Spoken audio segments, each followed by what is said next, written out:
Vamos estudar agora a imunidade adaptativa.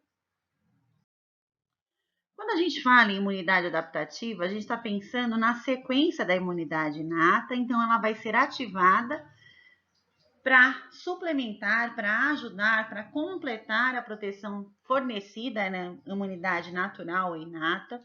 Essa imunidade adaptativa ela é adquirida ou específica.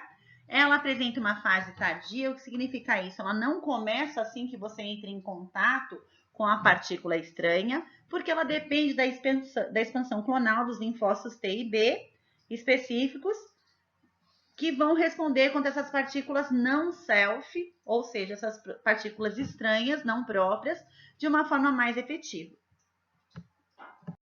Então, vamos agora ver, né, as características dessa imunidade adaptativa. As principais características aparecem listadas aqui, e a gente começa com a especificidade. A especificidade é a capacidade dessa resposta adaptativa desencadear respostas específicas diferentes para cada antígeno que iniciar uma resposta, certo? O que significa isso? Aqui eu estou pensando assim, ó, se eu tiver uma bactéria gram-negativa, vou ter uma resposta.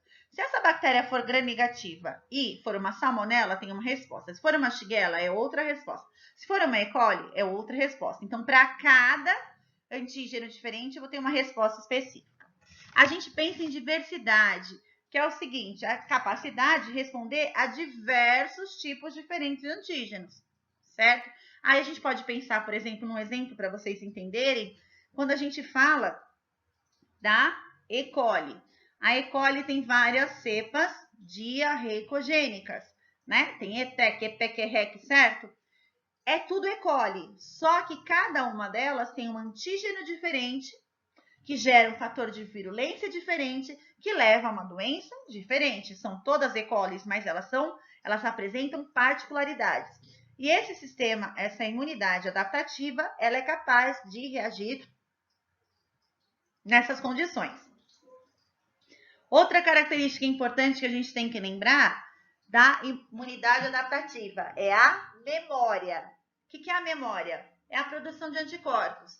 Essa memória ela gera uma proteção contra exposições repetidas, ou seja, se eu me exponho agora, daqui 2 anos, daqui 2 meses, me exponho de novo. Se eu já tiver anticorpos, eu já tenho uma memória, isso vai me proteger contra este mesmo agente infeccioso. Tudo bem? Nós temos também a especialização. O que significa isso? Que uma resposta, por exemplo, contra um vírus acontece de uma forma. Se for um fungo, é de outra forma. Se for um parasita, é de outra forma. Então, a gente lembra do que a gente viu na resposta inata, né? Vamos pensar na inata, que foi recente, vocês ainda lembram. A gente vai falar o seguinte: quem é, né, que vai gerar a produção de anticorpos contra, por exemplo, vírus? É o mesmo tipo de anticorpo que é gerado em resposta parasita? Será? É isso que a gente vai descobrir agora. Essa nossa resposta adaptativa também, ela apresenta autolimitação. O que significa isso? Depois que esse antígeno, depois que essa partícula estranha foi removida do seu organismo, eu não preciso mais gastar energia, gastar substratos do sistema imunológico. Eu paro de responder contra ele, deixo só a memória imunológica e quando ele voltar a aparecer, eu desencadeio uma resposta novamente, certo? Por que eu tenho essa autolimitação? Para que eu possa fazer respostas eficientes contra antígenos novos. A gente tem uma outra capacidade importante dessa nossa resposta, que é a tolerância a antígenos próprios. Isso, como eu já disse para vocês, é muito importante. Eu não posso reagir contra as minhas estruturas. Se isso acontecer, eu tenho o quê? Uma doença autoimune. Então, essa tolerância, ela impede, ela previne o aparecimento de autoimunidade. Mesmo assim, nós sabemos que existem várias doenças autoimunes e algumas delas nós até veremos como funcionam ainda esse semestre.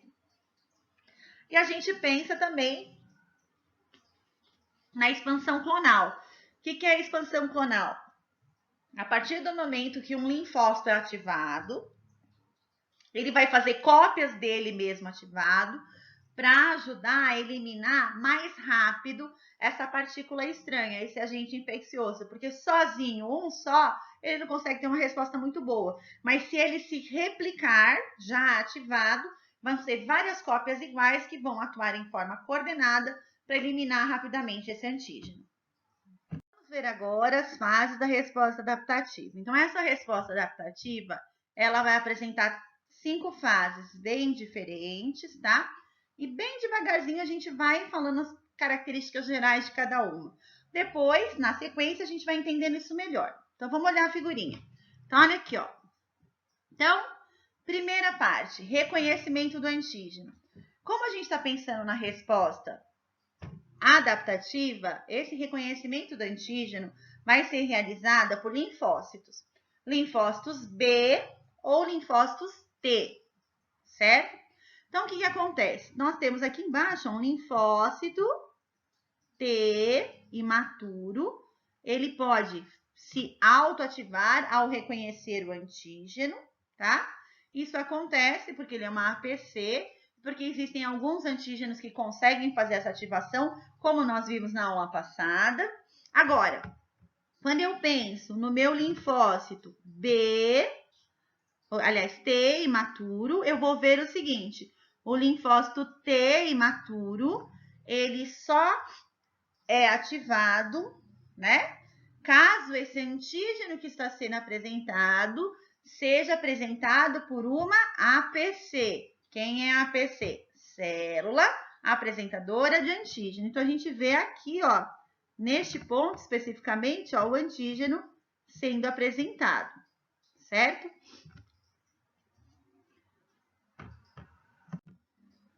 A partir do momento que o antígeno é apresentado, que acontece esse reconhecimento antigênico ou pelo linfócito B ou pelos linfócitos T, o que acontece? A gente entra na segunda fase da resposta adaptativa, que é a fase de ativação do linfócito. Nessa fase de ativação dos linfócitos, esses linfócitos que eram imaturos, eles se tornam maduros e começam a se reproduzir, a fazer a expansão clonal, tá? Então, esse linfócito começa a fazer o quê? Mitoses. Várias mitoses e assim ele faz várias cópias dele mesmo. Por quê? Porque esse antígeno está no organismo e ele precisa ser eliminado. E sozinha essa célula que foi ativada não consegue fazer essa eliminação. Tudo bem? Aí, depois que essa expansão clonal acontece, essa célula já está ativada, ela passa por um processo de diferenciação. O que significa isso? Que essa célula agora passa a ser uma célula efetora, uma célula que tem uma resposta específica na resposta adaptativa. Assim, o linfócito B ativado se torna um plasmócito, que é o quê? O linfócito B, produtor e secretor de antígeno, tá? Então, neste momento, quando ocorre a diferenciação, o linfócito B que estava ativado se transforma no linfócito B efetor, que tem um nome específico, que é plasmócito. Por quê? Porque a partir de agora, esse linfócito B, ele produz e secreta altas concentrações de anticorpos. E nessa fase de diferenciação, que está dentro da ativação dos linfócitos, aí eu tenho também o linfócito T imaturo, que virou maduro, se transformando no linfócito T efetor.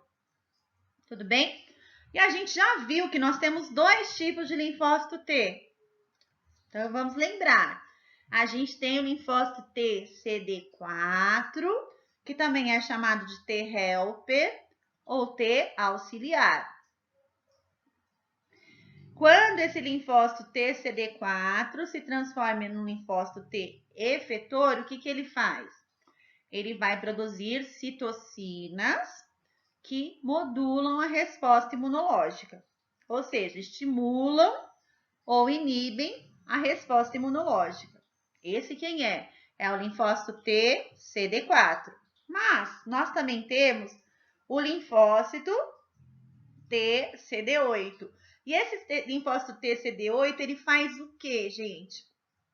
Ele vai reconhecer células estranhas, células que apresentem na superfície dele alguma coisa que não é normal desse organismo. E aí, esse linfócito TCD8 efetor vai fazer o quê? Vai destruir essas células, certo? Aí, depois da ativação do linfócito, a gente vai para a terceira fase, que é a fase de eliminação dos antígenos. Por quê? Porque daí eu tenho os anticorpos e as células efetoras atuando diretamente para a eliminação desse antígeno presente nos tecidos. A hora que o organismo consegue, então, produzir, consegue eliminar essas partículas estranhas, esses antígenos dos tecidos, a gente vai para a quarta fase, que é a fase de contração da resposta adaptativa, ou a fase de homeostasia. E o que é homeostasia? Equilíbrio, tá? Então, o que significa isso? Eu tinha muitas cópias dessas células que teve expansão clonal anteriormente. Mas agora eu já consegui eliminar esses antígenos. Eu não preciso manter todas essas células vivas. E daí o que vai acontecer? Na fase de homeostasia ou contração, boa parte das células que foram produzidas na expansão clonal vão entrar em apoptose. Por quê? Porque eu não preciso de todas elas, eu já eliminei o antígeno. Daí eu vou manter o quê? Eu vou entrar na fase 5, que é a fase de memória. E assim eu vou fazer o quê? Eu vou manter poucas células de memória, tá? Para caso eu entre em contato novamente com esse mesmo antígeno, eu não precisar fazer a resposta completa. Como essas células de memória elas já são efetoras, elas só vão fazer uma rápida expansão clonal e já vão começar a funcionar. Tudo bem? Aí, a gente vê, então, que existem alguns componentes específicos da imunidade adaptativa, assim como a gente viu na resposta inata, certo? Então, vamos ver quais são. A gente pensa em órgãos e tecidos linfóides, nós vamos vê-los com detalhes, e nas células efetoras, que a gente vai conhecer elas melhor agora, os linfócitos T, que fazem parte da imunidade celular, e os linfócitos B, que fazem parte da imunidade humoral. Vai falar assim, mas você acabou de falar adaptativa? Sim, é imunidade adaptativa celular, imunidade adaptativa humoral, tá? Então, vamos agora para os nossos tecidos e órgãos linfóides. Então, esses tecidos e órgãos linfóides é onde eu faço a produção, a diferenciação, a maturação e o armazenamento dos meus linfócitos no corpo, certo? Esses tecidos e órgãos linfóides, eles são classificados de acordo com o papel que eles têm na maturação dos linfócitos. Assim, eu posso dizer que órgãos linfóides primários são aqueles onde são produzidos os linfócitos T e B, certo? E onde eles sofrem uma diferenciação inicial. E os órgãos linfóides secundários é onde você tem o armazenamento desses linfócitos T e B, e onde eles vão, no final das contas, reconhecer os antígenos, sofrer uma diferenciação e vão se tornar células efetoras, certo? Então, aqui nessa figurinha, a gente vê os principais órgãos linfóides primários e secundários. Então, aqui, ó, a gente vai perceber que existe um asterisco mostrando os órgãos linfóides primários e aqui uma cruzinha nos órgãos linfóides secundários, tudo bem? Então, a gente vai ver aqui quem é primário: a medula óssea e o timo. Quem é órgão linfóide secundário? A gente vê aqui, ó, tonsila e adenoide, linfonodos, apêndice vermiforme, baço, placas de Peyer no intestino, tá? São esses os meus órgãos linfóides secundários principais. Então, vamos ver aqui primeiro os órgãos linfóides primários. Então, eu disse para vocês que é onde eu tenho a produção desses linfócitos, independentemente de estímulo antigênico. O que significa isso? Eu vou produzir vários e eles vão ser armazenados virgens, certo? Quem é o virgem? É aquele que nunca viu um antígeno na vida dele, certo? Nesses órgãos linfóides primários, os linfócitos T eles sofrem um processo de maturação. Para quê? Para desenvolver os receptores específicos que eles têm para antígeno. Então, isso acontece, eles sofrem esse processo de maturação, mas eles continuam virgens, porque eles ainda não viram nenhum antígeno no mundo. Esse virgem a gente pode substituir também por inocentes, ou em inglês, naive.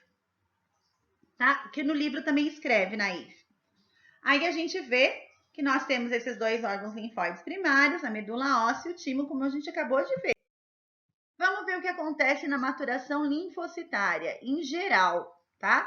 Não interessa se está acontecendo na medula óssea ou no timo. O interessa o processo. Então, vamos lá.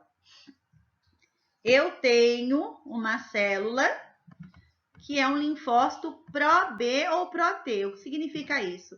É um linfócito que pode virar qualquer uma das duas células. Ele está ainda num desenvolvimento, né?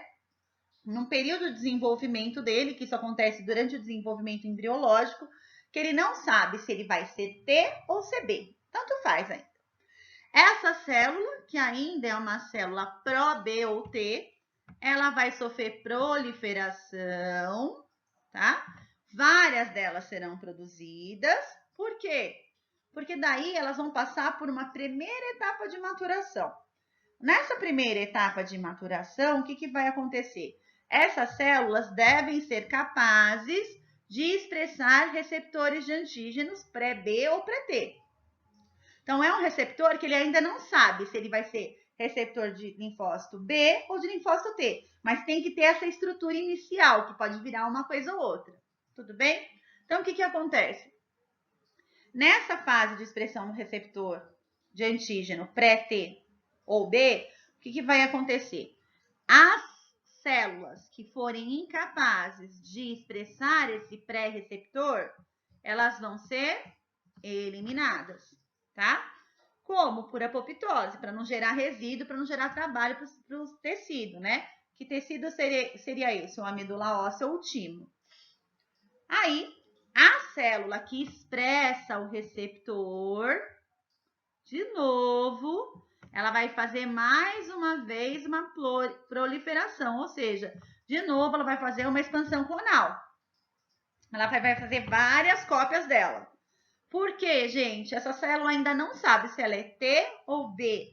Mas por que ela faz isso? Porque ela vai passar por uma segunda etapa de maturação. Qual é essa segunda etapa de maturação? É a expressão do receptor de antígeno, certo? Ela tinha antes um pré-receptor. Agora, esse pré-receptor tem que virar um receptor de antígeno, que tem que estar completo. Ele deve ser um receptor funcional. E o que vai acontecer, então? As células que não são capazes de expressar esse receptor completo, que funciona, de novo, elas estão aqui, ó. O que vai acontecer? Elas vão ser eliminadas. A célula que é imatura ainda, mas ela expressa o receptor de antígeno completo, ela aí é considerada uma célula que vai para a última etapa de maturação. Qual é essa última etapa? A gente chama de seleção positiva e negativa, certo? Vamos começar com a parte de baixo, então. Então, essa célula tem um receptor. E o que vai acontecer? Ela vai entrar, porque a gente está pensando, isso aqui acontece tudo no período embriológico ainda, no desenvolvimento do embrião, certo? Então, nessa seleção positiva, essa célula que tem um receptor completo que funciona de antígeno, o que vai acontecer? Ela vai entrar em contato com antígenos. Antígenos de quem? Do próprio feto, do próprio embrião, que é o único antígeno que ela está vendo, certo? Isso acontece durante o desenvolvimento embrionário. Daí o que vai acontecer? Se essa minha célula, que tem o receptor completo, funcional, ela fizer o reconhecimento do antígeno próprio, e esse reconhecimento for um reconhecimento forte, essa célula tem que ser eliminada. Então, ela sofre seleção negativa, tá? Ela vai ser destruída por apoptose. Por que vocês estão pensando? Mas reconhecimento é forte, tá ótimo. Não! Esse antígeno que ela tá vendo agora, nesse momento, é meu, é próprio. Então, ela é eliminada no período embrionário para quê?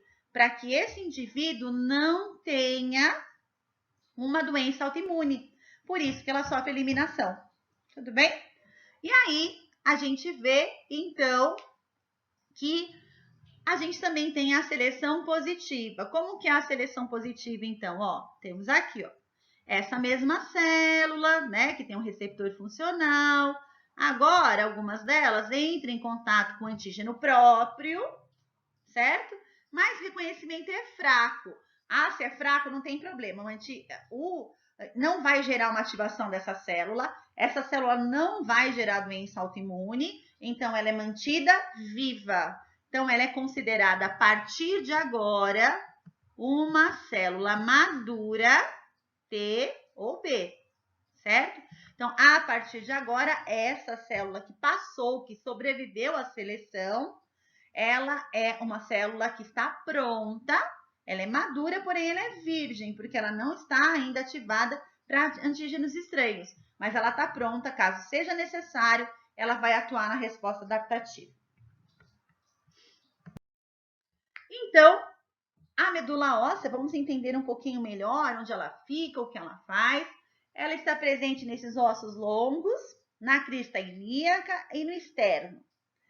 Ela é responsável pela produção de todas as células sanguíneas a partir das células tronco, né, hematopoéticas.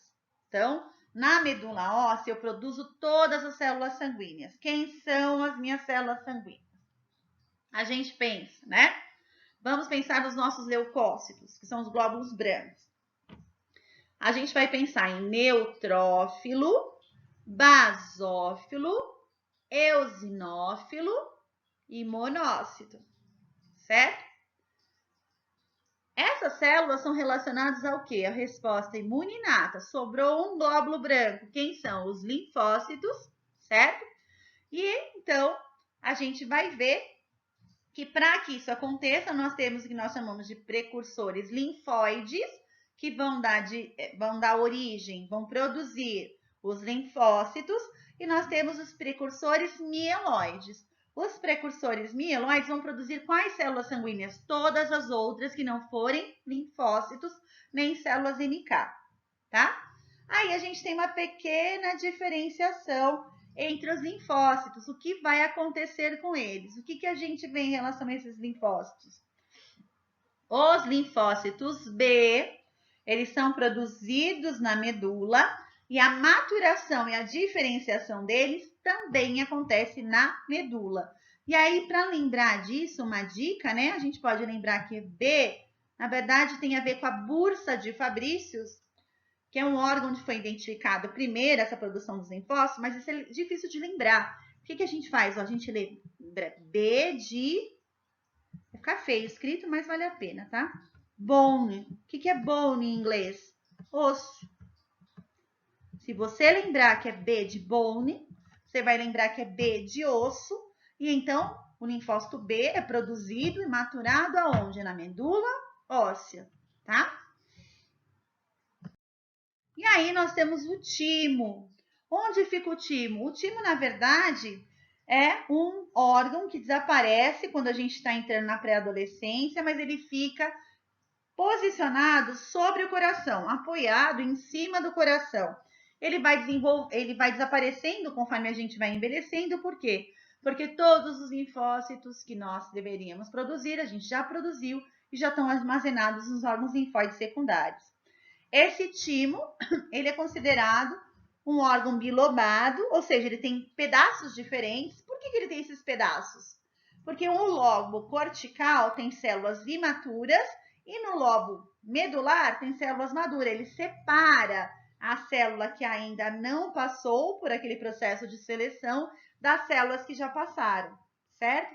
Então, quem é que vai ficar no timo? Quem vai para o timo? O que acontece? Que a gente precisa entender. Todos os linfócitos são produzidos na medula. Os linfócitos B continuam na medula e os linfócitos T, eles perdem alguns receptores que mantêm ele na medula, ligados na medula. Eles vão para a circulação, são transportados até o timo e no timo eles vão sofrer o processo de maturação e diferenciação. Por isso que a gente chama eles de linfócito T, é T de timo, tá? No timo, eles vão sofrer esse processo de seleção tímica e 10% dos linfócitos que chegam ao timo vão migrar para os órgãos linfóides secundários, que eles estão prontos para atuar. O que acontece com os outros 90%? Uma parte deles vai ser destruída, né? Nesse processo de maturação, e a outra parte, na verdade, não completa a maturação ao mesmo tempo, certo? Então, aqui eu coloquei essa figurinha para vocês verem, né, a diferença. Então, na área do córtex, né, no lóbulo, a gente vai ter um tipo de célula. Na medula, na parte mais interna, eu tenho células diferentes, certo? Essa figura é interessante porque ela mostra também um corte histológico aqui de como é a estrutura desse timo. E ela mostra aonde o timo fica anatomicamente. Gente, olha, ele é um pedacinho que fica aqui, ó. Como eu disse para vocês, ele fica apoiado sobre o coração. Então, vamos ver agora a seleção tímica, tá? É aquela seleção que a gente viu anteriormente, aquele processo de maturação, mas especificamente o que acontece no timo, tudo bem? A gente vai ver o seguinte, ó. Eu tenho uma célula que a gente chama de célula CD4-, CD8-, TCR-. O que é isso, gente? Essa é uma célula aqui, ó, que é uma célula tão jovem que ela vai virar um linfócito T em algum momento da vida dela, mas ela ainda não sabe quem ela é, certo? Ela não tem capacidade neste momento para reagir contra ninguém. Essa primeira fase da seleção tímica acontece no córtex do timo, certo? Na parte mais externa. Então, o que vai acontecer? Eu vejo, então, que nessa primeira etapa, essa célula aqui, ela vai se diferenciar, ela era tudo negativa, ela vai virar tudo positiva. Ou seja, ela é uma célula que pode ser qualquer uma. A gente chama essa célula de pluripotente. Ou seja, ela pode virar qualquer coisa. E aí, ainda no córtex do timo, o que vai acontecer? Essas células, elas vão ser eliminadas em duas condições, certo? Quais seriam essas duas condições? Então, vamos lá. De novo, a célula, essa célula aqui jovem, pluripotente, que reconhecer antígenos próprios fortemente, ela será eliminada. Qual é o nosso objetivo? Vamos nos lembrar. Evitar que ocorra o quê? Autoimunidade, certo? Ainda no timo, o que acontece? A gente faz uma outra seleção que a gente chama por morte por negligência. O que é isso? Essas células jovens que estão aqui, que não forem capazes de reconhecer um MHC ligado a um peptídeo, elas também são eliminadas. Quem são essas células jovens que não conseguem reconhecer aqui? São as que têm defeitos no receptor de membrana. Lembra? A gente falou isso na última aula. Esse receptor de membrana, ele tem um nome, é TCR, certo? Então, se esse TCR tem defeito, a célula não funciona, então ela também é eliminada. No final das contas, quem funciona para a gente? Quem vai estar funcionando? Vai funcionar. Quem vai sobreviver? Vai sobreviver a célula que reconhece antígenos, mas não antígenos próprios. Tudo bem? Aí, essa célula que sobreviveu vai para a medula. A partir do momento que ela chega na medula, ela já vai se especializar. Ela não vai ser uma célula que pode ser qualquer coisa. Ela vai virar um linfócito TCD8 positivo jovem ou um linfócito TCD4 positivo jovem ou um linfócito TCD4 que a gente chama de T-reg, tá? E a gente vai ver as funções de cada um deles. O que vai acontecer neste momento na medula?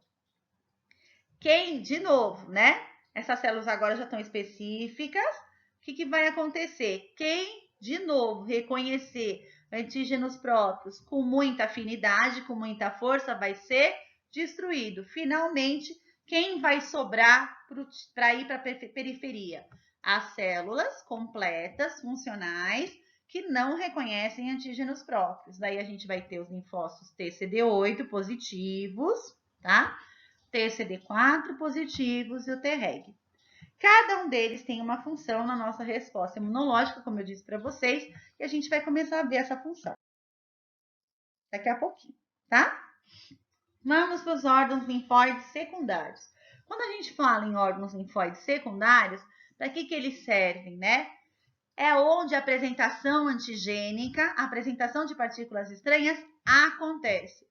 Então, nesses órgãos linfóides secundários, eu vou ter o quê? A síntese de moléculas de adesão, de quimiocinas, eu vou ter a apresentação do antígeno pela célula apresentadora de antígeno, e eu vou ver nesses órgãos linfóides secundários, então, a proliferação e a diferenciação dos linfócitos que foram já estimulados por antígenos, certo? Quando esses órgãos linfóides secundários estão tendo essa diferenciação, essa proliferação, eles aumentam de tamanho, eles sofrem um edema. Existem vários órgãos linfóides secundários. A gente vai pensar, então, em alguns que a gente vai discutir: baço, linfonodos e tecido linfóide associado a mucosas. O baço é o maior e mais importante órgão linfóide secundário e ele pode ser considerado a principal região produtora de anticorpos. Por quê? Porque na polpa branca do baço, a gente tem o armazenamento de boa parte dos nossos linfócitos B ativados. Então, esses linfócitos B ativados se tornam células produtoras de anticorpos, por isso que o baço é considerado a principal região produtora de anticorpos. Além disso, né, ele também armazena os linfócitos T e os linfócitos B imaturos, tá? Então, o que vai acontecer? Nessa polpa branca, a gente vai ver a coleta de antígenos presentes na circulação para a realização da apresentação antigênica. E na polpa vermelha, que é o outro pedaço do baço, o que acontece? Eu tenho, na verdade, o armazenamento de diversos macrófagos. Por quê? Porque essa região, a polpa vermelha, ela é responsável pela reciclagem de hemácias senescentes. O que é isso? São as hemácias que têm mais de 120 dias de vida, né, na circulação, e elas devem ser destruídas porque elas começam a apresentar, depois desses 120 dias, problemas estruturais. E é na polpa vermelha do baço que essa reciclagem, a destruição dessas hemácias entre essas velhas, deve ser realizada. Então, a gente vê aqui, né, onde fica o baço, para vocês lembrarem, tá aqui, ó. E a gente vê a polpa vermelha e a polpa branca, tá?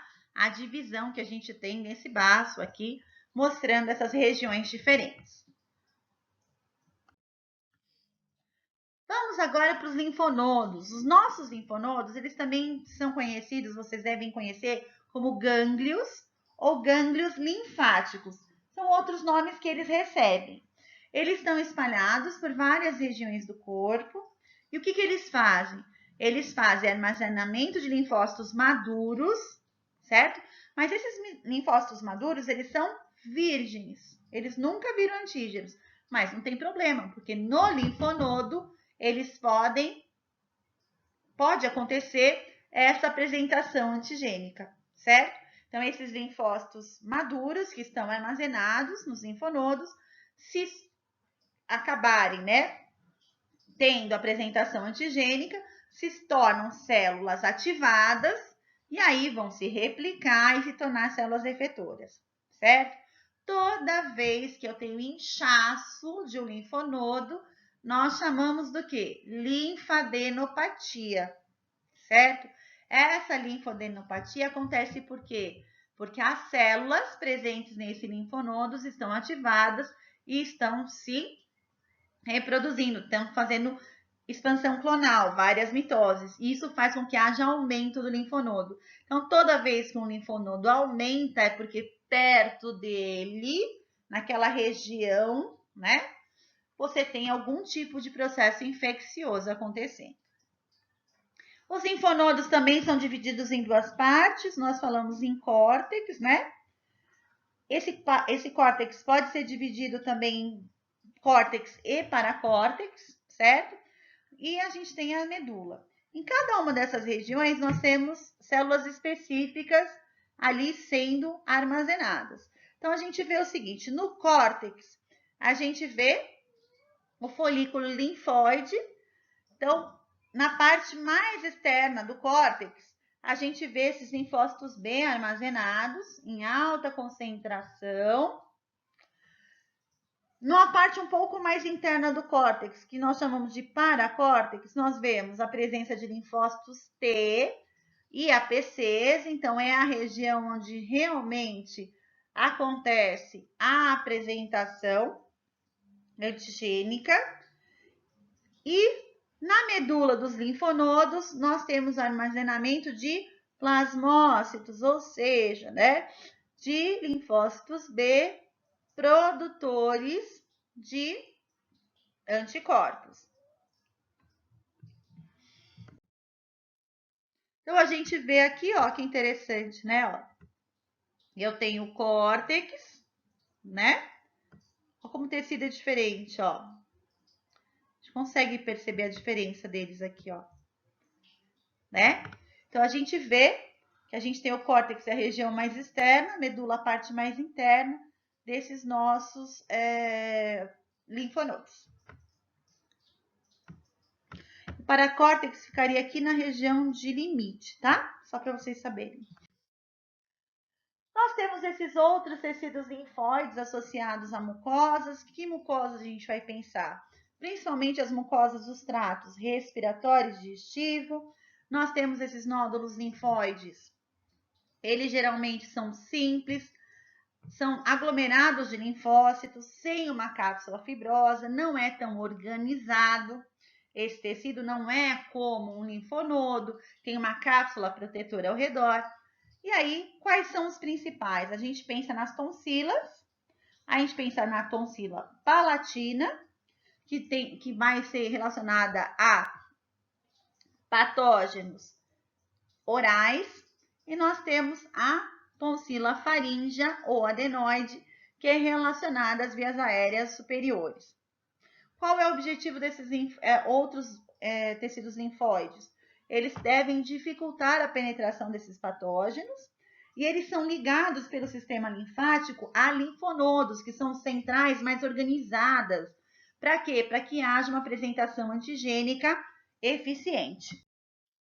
Certo? A gente também tem aqui as placas de Peyer, que também, né, no caso, elas são relacionadas, principalmente, elas estão presentes no intestino delgado, e elas fazem o quê? Essas placas de Peyer, elas são uma rede presentes no intestino, né, com vários pontos, para gerar imunidade contra agentes infecciosos que foram adquiridos por via oral. Olha que interessante.